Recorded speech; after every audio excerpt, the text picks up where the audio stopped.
don't know, vlog number 2 probably. Not sure what this series is going to be called, but first of all, thanks for all the nice messages on the last video and the nice feedback. Really appreciated it. Didn't expect that much. But yeah, we're back with another video, still in Cape Town, working. I have my brother in town and his girlfriend at the moment for another couple of days. So we've been doing more fun stuff in the last 1.5 weeks.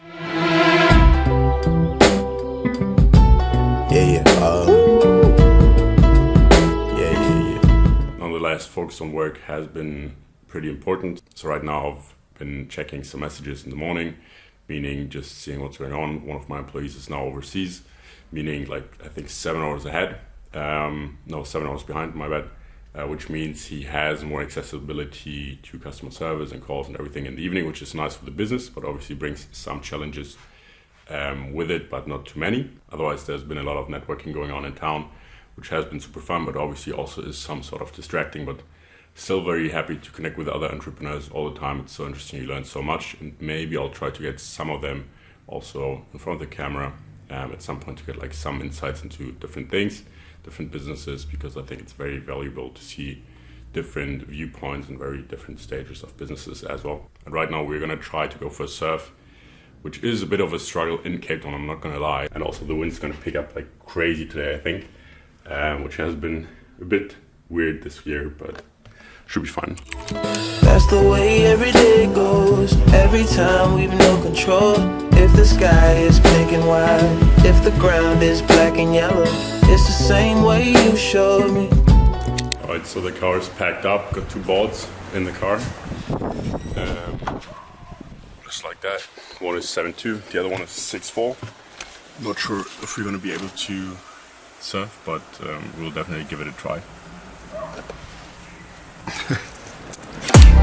Let's reignite that flame. I thought some hoes, they ain't quite the same. I've got more money than all of my elders, even though they are twice my age. I just reunited with some of the killies. I got a reminder that life has changed. Previously it was crime that paid, but now I get by in a righteous way. Ja, deswegen, ich dachte gerade, du bist schon im Himmel.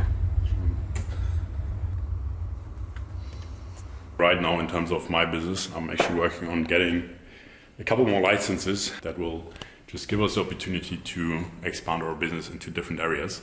And also for the government grant for the self-employment people, we really try to set up a good affiliate network in terms of coaches, in terms of communities, because we realized affiliates just work way better because this is a very time-dependent thing, like our clients. So they just, like affiliates can just normally see way better at what stage their affiliatees would then be perfect for our service. And that's why that's kind of going to be the focus for the next 2 months. Obviously the new license and then the affiliate network or the affiliate topic, because that's something where I think we can definitely build out a lot of things and see also like a lot of good growth in that area. But while I'm here, I do like to go surfing, so that's what I'm going to do now. And that's just like a quick reminder for me, maybe for someone else, that just take care of yourself and listen to your body. Like, I think that's one of the biggest factors in the past 2 years where I was like, it made a big difference in like a healthy way. I'm not feeling like super anxious all the time and just getting crazy with the next big obstacle, next big challenge, next big goal, which is obviously nice. But I think there should be a balance, and this really helped me, just understanding what my body needs, how certain things make me feel a certain way. Listen to your body. I always hated when people started saying that, but I think the more you do it, the more you spend time with yourself, the better you get what people mean by it. And I think you obviously can make your own description of this.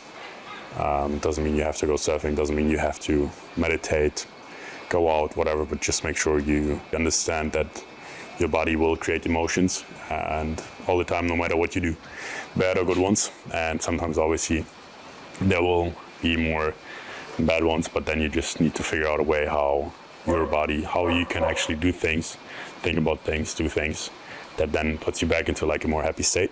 I'm not saying it matters, but it's obviously a nice feeling. So if you have the possibility to do that, so you might as well do. Then there's also been a couple of days where we did more work in the morning, went surfing in the afternoon or the evenings, and also went to one of the most popular markets in Cape Town, had some nice food, met a couple old friends, and also met a super nice dog just laying around and chilling.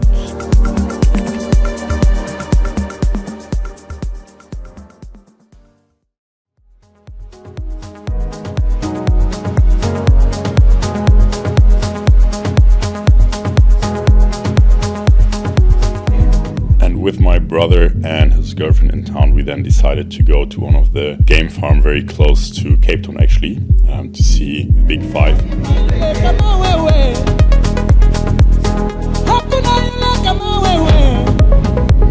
There were like heaps of baboons as well at the end, but definitely very cool to see all these animals in real life the first time. But I'll definitely have to do like some sort of safari to see them in their nature. And just a couple of days after that, we actually went shark cage diving only 1 or 2 kilometers out from Musenberg, which is like one of the beaches I surf at a lot of times. So that was super interesting, and probably also one of the things I was the most scared of.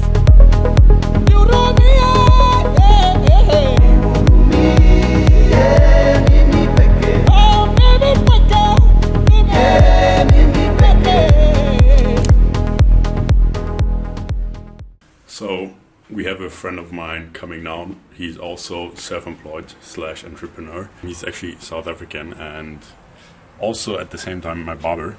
I met him 3 years ago at a barbershop, obviously, to get a haircut. And ever since we kept in touch, also because he literally, I think in the same year, started his entrepreneurial journey, becoming a mobile barber in Cape Town. And he's done very good for himself. And he just told me that he's now at a point where he can also support his family, which I think is a very cool thing.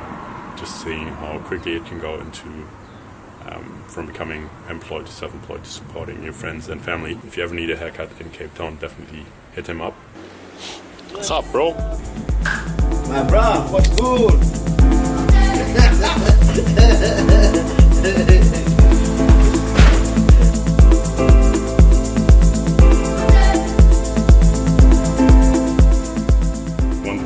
Really like about Cape Town is that there's like a lot of people, like a lot of entrepreneurs coming here, and actually most of them are in like some sort of a co-living situation, meaning you live in the same house, the same villa with other people, and you work together and you bounce off ideas, which is super sick. And that's why I normally do it every year. And this year I met Milos. He's pretty young, like same age as me, 26, and he's been fairly successful with the e-commerce business until now, that he just is now shutting down because of the market is getting more difficult. But he's starting a supplement brand now, which probably is going to be, successful. I mean, time will tell always, but how I know him, it's probably going to work out, but we'll see. Anyways. First of all, I've been in e-commerce for 7 years. In the first 3 years, I've just been building e-commerce brands. It was around 2018. It was quite honestly quite so-called easy to find dropshipping products and make a lot of money. So obviously the first thing for me was living with my parents. I was 19 or 20, and I remember the rush feeling every morning that I got. It also fucked up my sleep. Every morning I wake up and I check the salary board, the dashboard, and I'm like $1,000 net profit. And that was my first success. But still you decide to shut it down. Yeah, there's a couple of reasons. I mean, one thing I would say is, two things I try to tell to everyone who's starting out, because actually I have two of my closest friends starting a business. I mean, one of them is the Harvard MBA, so I don't really need to give him advice. But the other one, he is kind of new to business. And what I'll tell him always is just execute as soon as you can. Just start the business. Don't think about, oh my God, but is this a good business model? Is this how I should do it? Like doing all of this research and just sitting on your clothes for 6 months is not gonna get you anywhere. Yeah. So just start, execute, and then fail, and that's okay. Obviously, for me, it was not a problem with execution, but I realized that I'm not in the right vehicle. My business was in wholesale, and if you don't know about wholesale, you have to understand that you're selling other people's products. You're not in control. You're not in control of the margins. You're not in control of how many. You're not in control of the supply. You're not in control of how many people and companies are selling the same products. And so what happened throughout the few years that we were in the wholesale business model is that it gets more competitive, the margins get tinier, it just gets harder and harder. And so in 2024, there was a lot of hardships, there was a lot of ups and downs, and then I realized that I'm just not in the right vehicle. Yeah. And I had a company where I had almost 22 employees. And I had to say that this is it. We are shutting down because it was not worth my time. And that's another advice that I could give is don't be afraid to change, and don't be afraid to say no to your current business and give up your current income, because that's what I did, and it feels freeing and it feels amazing. It feels also scary. But I'm pivoting into private label. I'm launching my supplement brand in March. If everything goes well. And that's been an amazing decision, and I don't think so I'll regret that.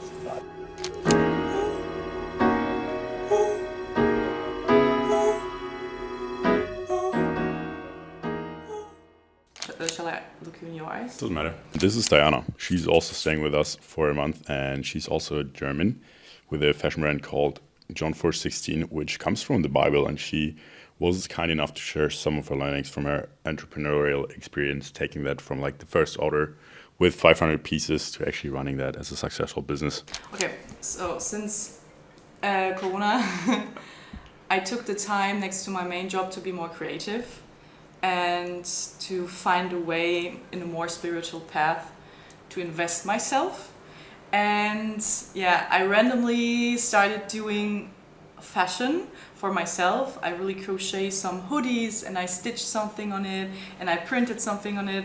And suddenly one person came to me and said, "Where is it from?" And I said, it's made by myself, and I could not sold it to this person, so I copied that, and she bought that from me. And since then, I copied more examples for friends and for friends of friends. And so I started to take the risk and to produce like 500 pieces for the first time. I was like, okay, I need a name for that brand. And I was really struggling to find a name, but then my most favorite verse of the Bible is 1 John 4:16, which means God is love. So I said, okay, it won't be a big thing or a big deal, so I just call it John 4:16. And then I printed John 4:16 on the back, and I stitched a cross on the sleeve. Yeah. So sick. Yeah, and then I started producing 500 because I was not able to do less because the producer, the factory, gave me a limited quantity of 500, so I needed to take the risk. But I sold them. Yeah. All of them? Yeah, all of them. How long did it take? I think it took about 2 or 3 months. Okay, it was so wow. quite easy. Yeah, but it was the first hype. Yeah. So people wanted also to support me. My family bought, my friends bought. So actually, there were just people like really know me and support me, and it was the organic. Yeah, it was a quite fast organic sold out. Yeah. So. My intention was to be creative, to do something on my own, to be independent and to be self-employed. This was always my dream, but I never thought about the product itself. So it was actually like a quite good shot with this time I had next to my main job to make something creative, and then it became successful anyhow. But I fell on my knees and I fell on the ground since I needed to be a little bit more operative and not creative anymore. Because if a woman who is creative start a project or start a business, you always have to remember that there is a point coming where you are not creative anymore, because you have to scale your business if you want to earn money with that. You have to be super structured, you have to be like a leader, and you have to have a lot of responsibility. And this has nothing to do with creativity. So at that point, anyhow, it turned a little bit into a more hard work, not fun work anymore. Yeah. What was like in terms of numbers? What was like the point where you're like, okay, I can, with a business where it's like you need to have money to get the next production out, the next pieces and everything. What was like a point in like revenue or profit where you're like, okay, I can support myself full time as an entrepreneur doing this, and I can quit my job? Like you remember like where you're like, okay, this is, I feel safe. Was it like a point, or was it like a risk that you took, or like you took like a leap of faith? And yeah, it was actually a risk. Okay. Because I quit my job too early, but I wanted to put more energy into my project, and every hour which was not for my company, it was a waste of time for me.